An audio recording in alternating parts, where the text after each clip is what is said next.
kita bawa Melanesia dalam konteks yang menggantung, saya mengkhawatirkan ini ada 3 dimensi. Jadi Melanesia dalam konteks Melanesia, ini kita bicara soal kita dengan kita sendiri juga soal karena aspek geografi, aspek demografi, aspek ekologi. Nah, di dalam konteks nasional kita juga ada soal dengan penyelenggara pemerintah, izin-izin yang diberikan oleh pemerintah, kelapa sawit, pengambil alihan tanah. Coba lihat masyarakat di Komoro misalnya, di Bati, di mana-mana itu kemudian menjadi tantangan tersendiri di area-area industri misalnya. Nah, kemudian yang ketiga ini adalah jangan lupa, kita sering lupa bahwa Papua ini ada dalam satu konstelasi konflik global antara Amerika, Belanda. Jadi ini kalau kita lihat dalam konteks global ini kita masih menjalankan formasi perang ini, tapi home base-nya di Pasifik. Maka itu timbul pertanyaan, kenapa sejak Obama menempatkan ratusan pasukan di Dario. Kemudian kita masih bicara Pasifik dalam konteks potensi yang ingin kita kembangkan antara Indonesia dan Papua. Keburu trilateral AUKUS memposisikan diri, dan juga kita sudah tahu apa yang akan terjadi ke depan berdasarkan pengalaman dalam melihat perkembangan Papua di waktu lalu. Ada saran-saran konkret ya, mungkin saya langsung saja Pak Bambang. Pertama, kita harus merumuskan diplomasi pembangunan di kawasan Melanesia. Kenapa saya mengatakan menggunakan diplomasi pembangunan? Supaya orang tidak berpikir politis di kawasan ini. Kalau udah masuk politis itu pusing kita. Nanti udah ada perdebatan antara agama, antar suku, kemudian bicara ketimpangan sosial. Kok laboratorium tambang ini dibangun di ITB, kenapa tidak di Uncen, begitu. Nanti perdebatannya udah panjang sekali di sana. Nah, orang udah mulai bertanya hasil sumber daya alam yang diberikan oleh masyarakat Papua atau hasil bumi Papua itu kan yang terbaca 1.000 triliun lebih per tahun. Masa beasiswa anak-anak kita masih menggantung?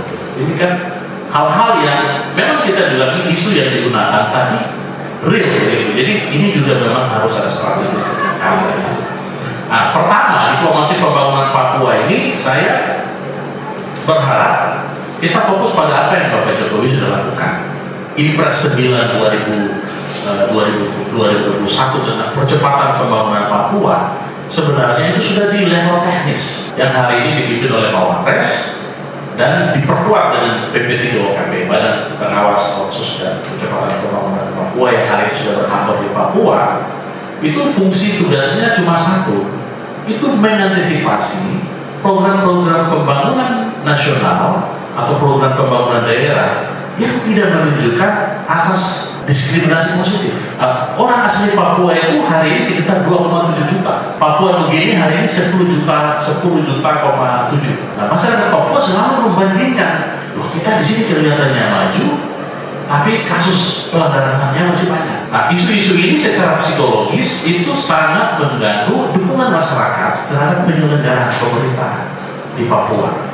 Oleh sebab itu, ada beberapa hal yang saya sarankan. Pertama, mengacu kepada apa yang sudah dilakukan oleh Pak Jokowi, itu merumuskan 3 hal sebagai terobosan pembangunan Papua, yaitu Papua harus dibangun dengan paradigma baru, yaitu bagaimana memahami cara pandang orang Papua lalu transformasi budaya, itu sangat penting. Jadi kita tidak perlu persoalkan Melanesianya, tapi kita harus lihat orang Melanesia hari ini gimana pendidikannya, kesehatannya, dia harus dibawa ke sana. Kemudian lompatan baru, jadi butuh kecepatan dan terobosan pembangunan. Jadi regulasi-regulasi yang mungkin menghambat aspek hal-hal yang bersifat diskriminasi positif tadi, mungkin bisa didampingi sehingga terjadi percepatan pembangunan. Yang ketiga adalah pendekatan baru.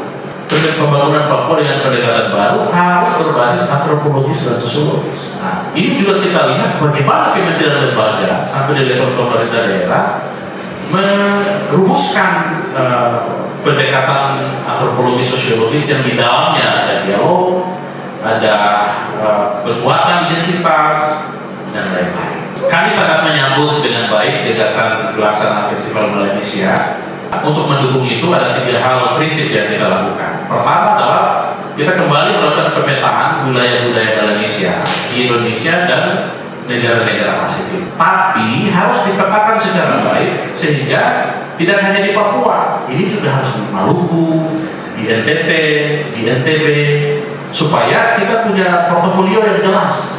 Yang kedua, kita perlu mengadakan konferensi peneliti atau konferensi ilmuwan di bidang kebudayaan Melanesia bersama Universitas Indonesia, Universitas Cendrawasih, Universitas Udana, kemudian Universitas Patimura, kemudian Universitas University of PNG di Papua Nugini, dan University of South Pacific Island di Fiji. Saya melihat ini pilar-pilar penting yang justru harus memimpin misi ini. Sehingga kita mengharapkan yang nanti akan muncul menjadi kekuatan kita ke depan, yaitu kita perlu memberikan penguatan kepada ekoturisme, jadi diplomasi pariwisata. Kemudian ada sport industry, kemudian education, diplomasi pendidikan menjadi penting karena sebagian anak-anak Papua Nugini kuliah di UNCEN. Kemudian health diplomasi, isu kesehatan penting karena rumah sakit Dok 2 Jayapura itu satu-satunya rumah sakit terbesar di Pasifik. Yang terakhir kita punya kerajinan seni ukir, tari, musik, dan kekayaan lokal ya, lokal knowledge atau lokal wisdom.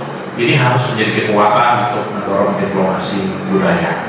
Jangan kita terjebak dengan kata Melanesia, tetapi bagaimana keadaan hidup kita hari ini, itu yang harus kita bicarakan. Mengapa? Kalau hari ini orang makan baik, orang minum baik, orang sekolah, orang mendapatkan pelayanan kesehatan yang baik, dia nggak perlu bicara soal Melanesia sebagai suatu gerakan perlawanan. Jadi memang kita harus menggunakan teori Cina ya kadang-kadang. Jadi kita menggunakan kekuatan lawan untuk melawan begitu. Untuk melawan dinamika di Pasifik tidak perlu kita menggunakan hard diplomasi yang terlalu keras. Kita cukup dengan percepatan pembangunan Papua, dunia akan mengakui bahwa memang Papua ini adalah bagian dari negara kesatuan Republik Indonesia yang dibuktikan dengan indeks pembangunan, dan juga jangan lupa bahwa dunia sudah menetapkan Papua sebagai salah satu dari beberapa wilayah di dunia yang akan menyelamatkan planet bumi dari climate change, yaitu Taman Nasional Lawrence dan beberapa potensi hutan tropis di Papua yang hari ini justru dunia membayar pajak kepada pihak-pihak tertentu, tetapi masyarakat yang menjaga hutan itu merasa tidak diberikan sesuatu yang layak sesuai dengan apa yang